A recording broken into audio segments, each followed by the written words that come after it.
Welcome back to Devlog number 3.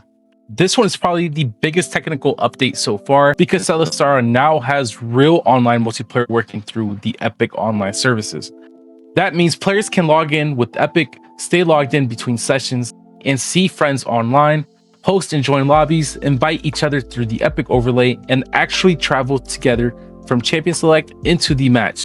The biggest part of this was getting the actual cross-machine play working. I tested PC to laptop across separate machines using EOS relay networking without needing port forwarding. That may not sound flashy on the surface, but for the project, this was a massive step. Celestara is no longer just a local prototype running on one machine. It is now starting to behave like an actual online multiplayer game. The lobby flow is also much cleaner now. You can host, join, or quick play into a lobby. The lobby map runs as a listen server, and Champion Select, Team Select, and Match Travel are replicated so everyone moves together into the game. This was one of the hardest parts of the project so far. There were a lot of weird bugs behind the scenes, from EOS falling back to the wrong subsystem, to the listen server using the wrong net driver, to login state getting wiped at the wrong time. But the important part is that the online multiplayer is finally working. The next major update is Aelia. I have now reworked a couple of her abilities that I've already added and also included 3 new abilities. So her passive was reworked. Conductor's Edge was also renamed and reworked, and her core combo ability has been implemented as well. She also now has a standard ultimate with debug visualization built in, which makes it easier to tune the actual gameplay space instead of actually just guessing. And then there's her Divine Revelation. The Divine Revelation is meant to be her once per match signature ultimate. It's unlocked at the top Revelation tier, and once it's used, it's gone for the rest of the match. The one-time use rule is already enforced through a persistent gameplay effect. So even if the player dies and respawns, the game still remembers that ability has been used. The current design is a high altitude targeting mode where Aelia calls down a massive storm strike on a chosen location. The center impact, Heaven Pierced, is meant to deal a huge damage and eventually shatter shields. Around it, a lingering storm field stays behind for a few seconds, slowing and damaging enemies caught inside. Now, a lot of the framework is already in, targeting one per match gating, and the storm field, and the slow effects.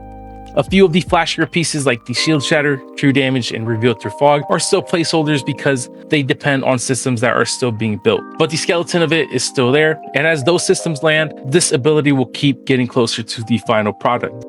Another big addition is the item system. Items are now data assets instead of being hard-coded. That means adding or tweaking items becomes content work instead of code work. The inventory is also moving towards a LoL-style fixed slot setup where purchased items build the HUD inventory slots and apply the stat effects. Selling items is also implemented now, including discounted refunds and correctly removing item stats once the item is sold. Now, obviously, this was very much needed, especially since the item system and the shop system has been kind of around for a long time now. Now, Fog of War also just got a major recall. Now, this is probably the first time you guys are hearing of it, but I've actually implemented this back in the time of Devlog number 1. The previous Fog of War system that I was kind of going for was extremely unoptimized to the point where even my PC, which I consider a pretty strong PC, was crashing every time I opened the game. So now Celestara now has a team-based Fog of War system using an optimized texture-driven approach where vision is shared by allies, enemies are hidden in fog, and controlled soul altars can now grant vision around them. This also affects interaction. Previously, there were quite a bit of issues where stuff like the cursor, hover, target feedback, and minimap visibility just didn't respect the fog at all, but now it does. So you can't just interact with or see enemies that are supposed to be hidden.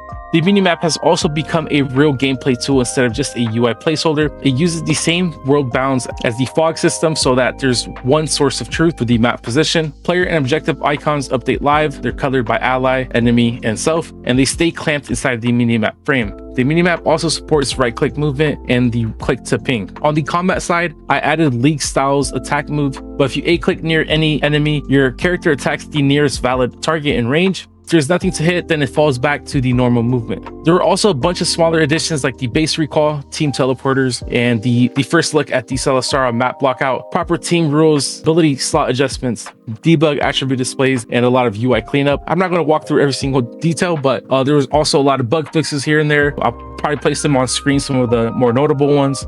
There's still a few known issues in progress. such as the minimap icon sizing in the package full screen. That still needs some fine tuning into that. Of course, some of the Divine Revelation, more advanced hooks are still waiting on the related systems. But overall, I think this was a huge step forward.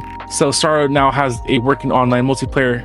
Aelia's kit is starting to become a lot more complete. A real Fog of War and minimap foundation, a data-driven item system, and a lot of small pieces that make the project feel less like a prototype and more like an actual game.